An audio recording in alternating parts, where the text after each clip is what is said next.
Welcome to Finance Master, a weekly show where Anders Leo Lindberg discusses the latest trends in finance and accounting with a global audience via LinkedIn audio.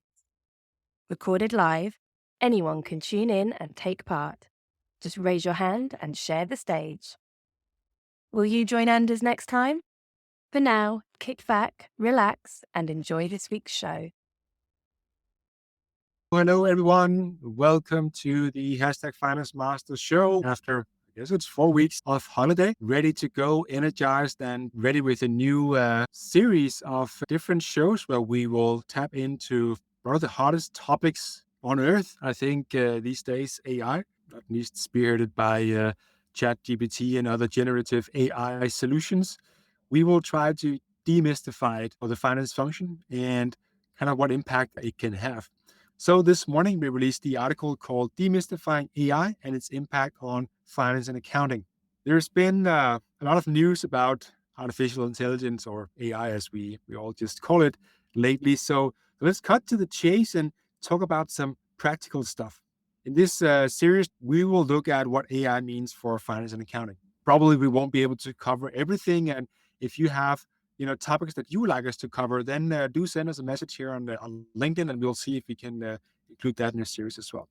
The AI-based boom in interest and also competition for what's going on out there is set to continue to grow. There was and still is a lot of hype around the impact of generative AI, like, of course, ChatGPT is what most people, of course, have heard about and are thinking about should they start to use it. The GitHub Copilot, Stable Diffusion, Microsoft is going to have a Copilot, right? And Bard and what, I mean, you can probably name the first 100 AI solutions that you have somehow heard about if we asked everyone to come to the stage and share one of their favorites.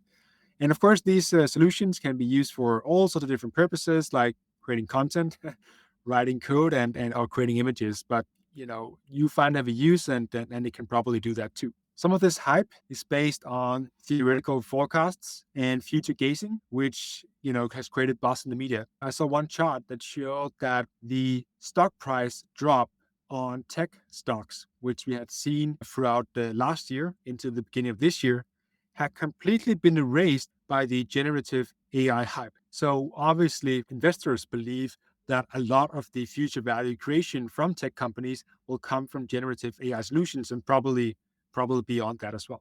We prefer to deal with what's useful to practitioners like yourself. So in this series, we're going to examine some of the practical applications of AI in finance and accounting, assess its potential benefits and also the challenges, obviously, and look into the future and imagine some fascinating possibilities. But let's be open-minded about fitting AI into finance. I know maybe some of you as well, but there's a lot of finance professionals out there that are, let's call it, concerned, worried.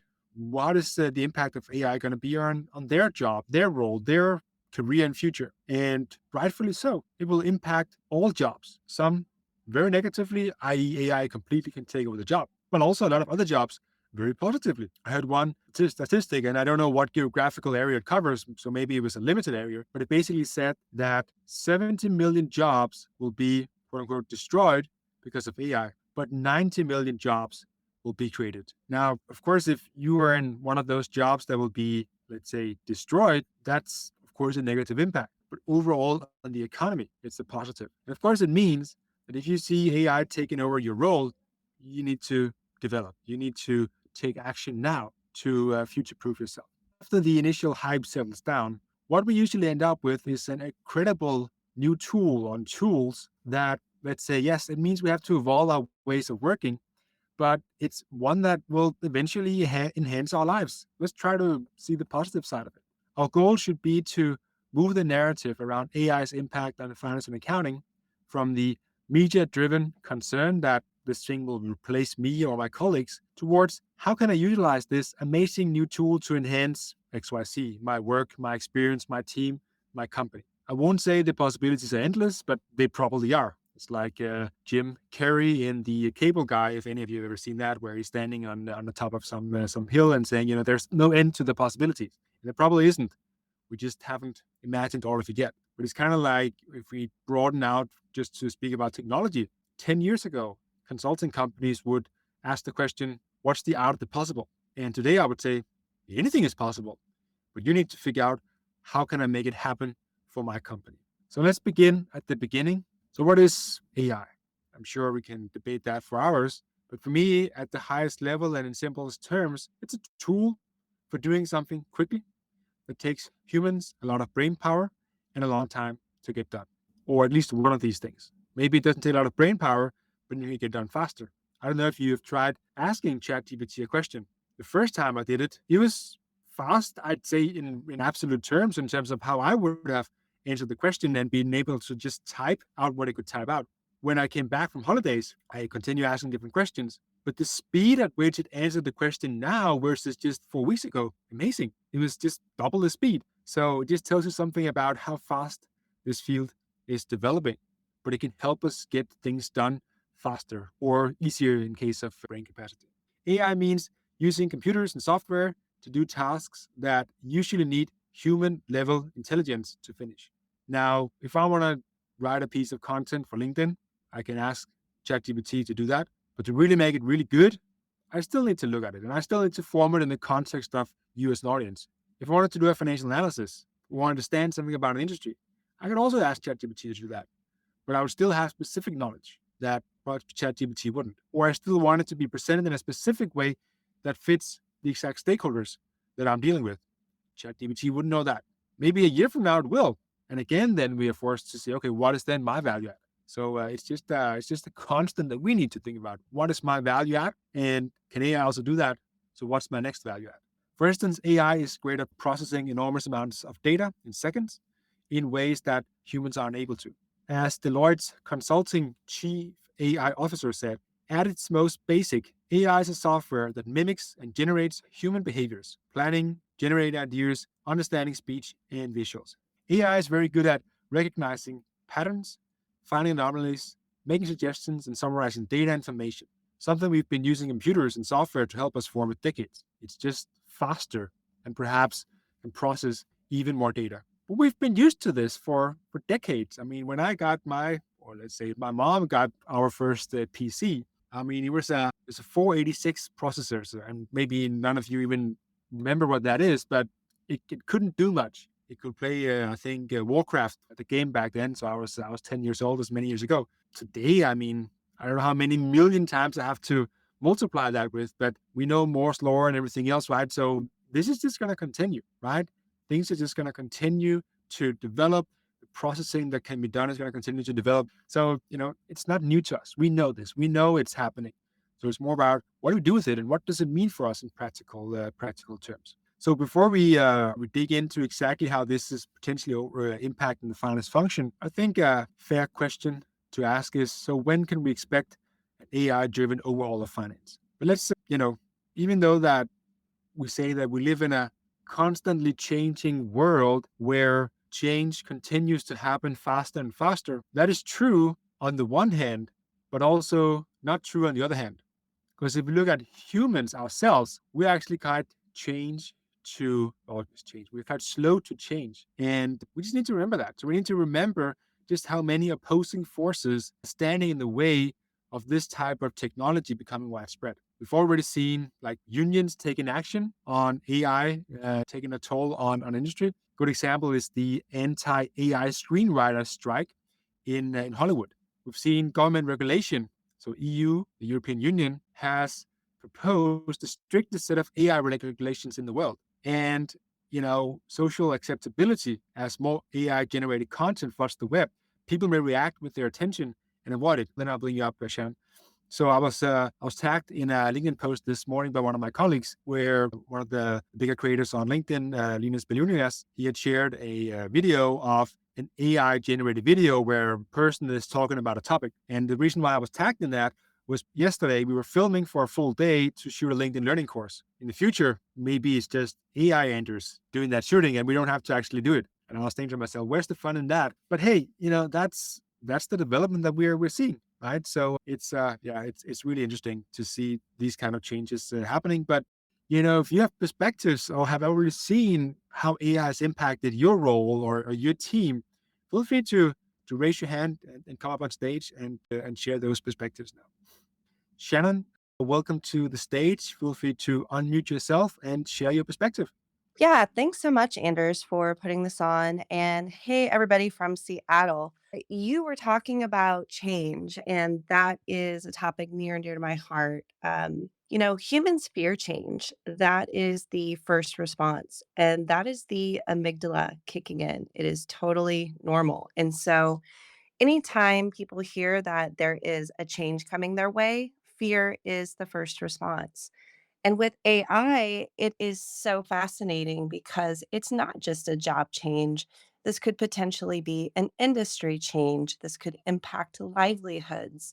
A lot of us don't quite understand AI, and they don't really, well, I don't think any of us really understand how it's going to impact us as a human race. And so I just wanted to comment that yeah, change can be slow, and the fear that probably a lot of us are experiencing, especially when it comes to our livelihood, is totally normal.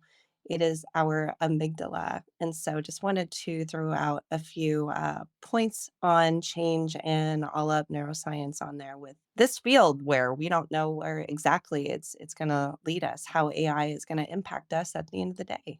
I specialize in change and large scale organizational change and helping leaders become good at change without any formal training, leveraging neuroscience. It's totally normal that people are scared, especially with AI. And there's just a ton of things that we don't know. We don't know what the impacts are going to be. We don't know what life is going to look like for us in the coming years. And even though it will definitely probably be definitely be a slow adoption. The implications still are just not known, and so the fear is a natural response.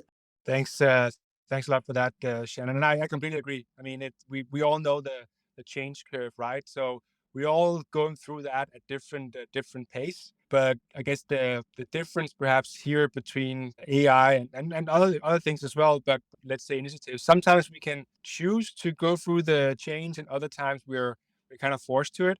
And I think with AI, I mean it's kind of impossible to reject the change. So we sort of have to decide what our response is going to be, and then go through that change curve.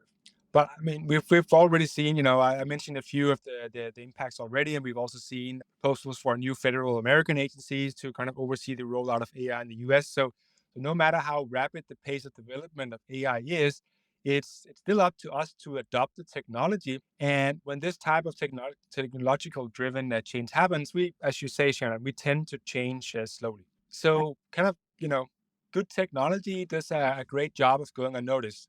So AI is already ubiquitous in our everyday lives. It's just that it's become so commonplace as to be invisible. We have it in our appliances, our phones, the apps we use to stream shows, and our home efficiency gadgets. It's just that generative AI is something new, though. It's the first time that we've been able to interact with an advanced algorithm that's essentially just very good at guessing perhaps what the next word in a sentence should be. So when you're typing in Outlook or Gmail, whatever mail client you're using, you've already started to see that it's trying to guess, trying to finish a sentence or what's just the next word going to be. Some find it annoying. Some can maybe, okay, I click tab, or if I click the error, then I can get it in. So we're already interacting with this all the time. It's kind of giving the impression of intelligence. So for finance and accounting, AI's potential is, of course, varied, but also potentially transformative. So rather than being a strict threat to finance professionals, AI should be seen as an ally, a tool that once we understand and can, I wouldn't say manipulate it, but I use it for the ways that it's intended, will enhance our work and help drive efficiency and perhaps precision in what we do. AI serves to augment our work. It can handle the repetitive, low value added tasks we all have to do while freeing accountants and finance professionals time to focus on more strategic concerns. The result? We think it's more like the calculator than a replacement, leading to enhanced job roles, improved efficiency, and potentially higher job satisfaction. We've had Kenan waiting to speak as well. Let's bring Kenan up. Kenan, welcome to the stage. Feel free to unmute yourself and ask questions or share perspectives.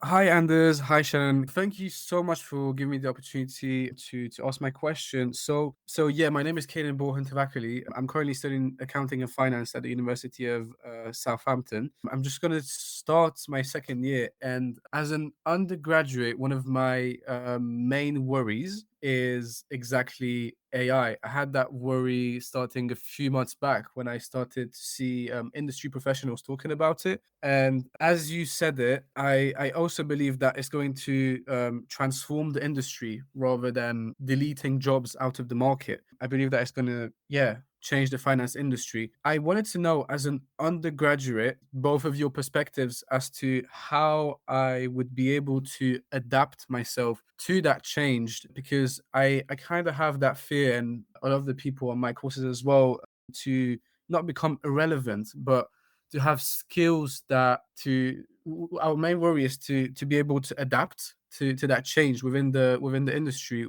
And one of my main thoughts was to learn more about AI and its implications, and also did my own research about it. And I also thought about learning how to code. And yeah, so these are the steps that I've been taking myself. So I was wondering if you had any advice for any undergraduates to how to adapt to that change within the industry. You want to share perspectives first, Shannon? Sure. I was just thinking that any kind of choice of change, it's a choice. You make the choice first internally. If you've ever seen someone who says they want to do things differently in their lives, but they don't quite do it, it's because change has to be coming from within. The current state has to be more painful than the future state for people to make those behavior changes, to implement new neural pathways in their brain to lay those down. I mean, it's not complicated, but it is really difficult to do. And so I would just say it just starts with the choice, and then it starts with a bunch of little choices every day to make those new behaviors a part of your everyday routine, and then repetition, because once those new neural pathways are laid down, then you have to reinforce them. Thanks. Thanks, Shannon, for sharing that perspective. So this is, some would consider this a controversial opinion, but that's it's at least my personal opinion. Don't learn to code, Kina. I mean, there are people that are specializing in this anyway, and they're building these tools for us, right? So rather than learning to code, I mean, we'll probably have no code tools that can do other things for us anyway. That's probably also what generative AIs really should be seen as. So don't go into there unless you have a real passion for it, because at first we need people to build this. Rather, say everything you learn at university, ask yourself, can AI already do this? Probably the answer is yes. And ask yourself, to what extent can AI do this? Is it 50%, 80%, 100%, 20%? I don't know. And the more AI can do this, just learn on the side or challenge your professors or teachers, how should we just use AI for this? And then challenge again also professors and teachers, okay, so what's our value add on top? Because I think that's a lot more interesting to figure out while you're studying, to say, okay, what is our value add going to be on top of this if AI can already do it? And then there are other things that you will learn where AI today cannot do it. But the challenge is, I think, for education is that the technology development we're seeing is much faster than education is developing. So you're bound to be behind just from education. So you need to learn on the side. Otherwise, yeah, you will find yourself a bit obsolete when you get out, and that's of course that would be a shame. So that would be my perspective on this. Wonderful. Thank you so much. Thank you so much for your insights. That was really useful. Thank you so much to both of you. You're welcome, Kenan. We also have now Paul on stage. Paul, feel free to unmute yourself and share your perspectives. Hi, guys. Completely agree with Andrews, Shannon. Really good point from you, Andrews, about don't learn to code. Low code, no code apps are there. And I would say generative AI is where I would call Industry 4.0. If we take the PC laptop as Industry 3.0 and the industrial age as Industry 2.0 and the car, if you like, as maybe Industry 1.0, it's just another phase in the development. Don't be afraid of it. Again, as you said, Anders, it's not going to replace the calculator. It is another tool that we should use and learn to use just to help us on our own path. It'll bring us further. Thanks for sharing, Paul. And I think it's interesting you mentioned Industry 4.0 because there's actually a new perspective come out very recently on Industry 5.0, and we covered that in some shows before the summer holiday. But that's probably a topic for another day. But it's really around how humans and not just AI, but technology in general interact in this new way of working, right? Because there is this fear of AI and technology taking over, but Industry 5.0 is much more around, how do we put the human back in the center, enabling them with all these tools, and basically, both tackling the whole mental health and stress situation, but also making companies more resilient to the change that's happening while making it sustainable as well. So that, besides today's topic here, but really also fascinating developments. Thanks for sharing that, Paul. So how companies are already using AI in finance function, I think that's really one we want to explore in this series here. We'll be delving into some of the more practical use cases for AI in finance and accounting, and looking at examples of where it's already being used. So to stay ahead in this landscape, continuous learning is key, and it goes to your point as well, Kenan. So let's seize the opportunity to understand AI, adapt to its influence, and harness its power. I've used ChatGPT already a lot, and there's probably 10 other AI applications I should be using that I'm still not using, but it has given me such a huge productivity boost that I don't know what I would have done without it. And so I can only highly encourage everyone here to experiment within your sphere of work or your personal life to try it out. But I would say though, when I asked it to plan my holiday to Mallorca in Spain for 2.5 weeks with my family and my parents-in-law, it didn't really do as good of a job as I had hoped. So it kind of challenged a bit our planning once we got there. So just to showcase that you still need to put your human intelligence up on top of what you're getting there. But we'll have 5 practical AI use cases to look forward to, from automating repetitive tasks to predicting future trends. AI has already started to transform the industry. So the first one we'll be looking at is how to transform financial forecasting and analysis with AI. That's next week. We'll discover how AI is revolutionizing financial forecasting analytics, and AI algorithms can analyze past financial data to help in predicting future trends, which can enable more accurate forecasting. I think there's been a lot of cases on that already, so we'll dive into that. We'll look at AI-led audit automation. We'll assess how AI is streamlining auditing by automating tasks, detecting fraud, enhancing accuracy to improve their efficiency and effectiveness, ultimately benefiting the audit profession, but any industry. We'll look into how AI can be a game changer for real-time accounting and business intelligence. We'll look at how AI enables real-time insights and how those are needed for quick decision-making. We'll look at how AI can turbocharge financial and ESG reporting. Collecting, analyzing, and reporting ESG data remains challenging, and complications with regulatory requirements are also a challenge. So let's see how AI can help there. Finally, we'll look at something very down to earth as optimizing accounts payable and receivable. So from credit scoring to collections to acting as a catalyst for cash flow and delinquency management. Let's look at how AI can already revolutionize that process as well. So lots of stuff to look forward to. If you haven't subscribed to the newsletter, feel free to go and join the 240,000 others that have already done that. And if you have topics that you would like to have covered, feel free to send us a message or, come to the stage now if you want. But if you have any questions that you want to host, feel free to come up on stage now. Anyone is welcome. Feel free to do so.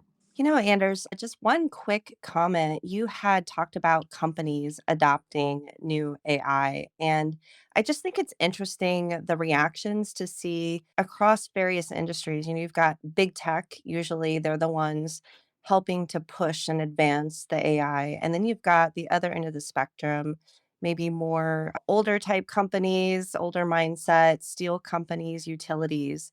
Those are pushing back hard with resistance. So it would be interesting to see maybe a consulting firm or a package or something where they come in and help a company figure out what their point of view is on AI, how they're going to incorporate it or not, what are those implications if they incorporate the AI into the company. And so just thinking about that when you were talking about various companies adopting AI. Yeah, I imagine that industry will be booming for the next decade, Shannon, and I'm sure there are consulting companies doing it today as well. But obviously, there's so many benefits from leveraging all the already now the potential from AI that it, at least from an economic perspective, it should be a no-brainer. But then, of course, from a change perspective, we know it comes with the challenges, as you also highlighted earlier. So it's a good point there, Shannon. All right. Don't forget to subscribe to the newsletter. Go and give me a follow as well on LinkedIn. And of course, listen into the podcast also. Thanks a lot to Shannon, Kenan, and Paul for coming up to the stage. You are the guys and girls making this show special. Otherwise, it'll just be one man sitting here talking about what his thoughts are. It's great to get different perspectives up on the stage as well. So bye for now and take care. You've been listening to #Finance Master, a weekly show recorded live on LinkedIn Audio. Don't forget to subscribe to stay updated on the latest trends in finance and accounting. And why not join Anders every Thursday on LinkedIn to share your own views and appear in the next episode?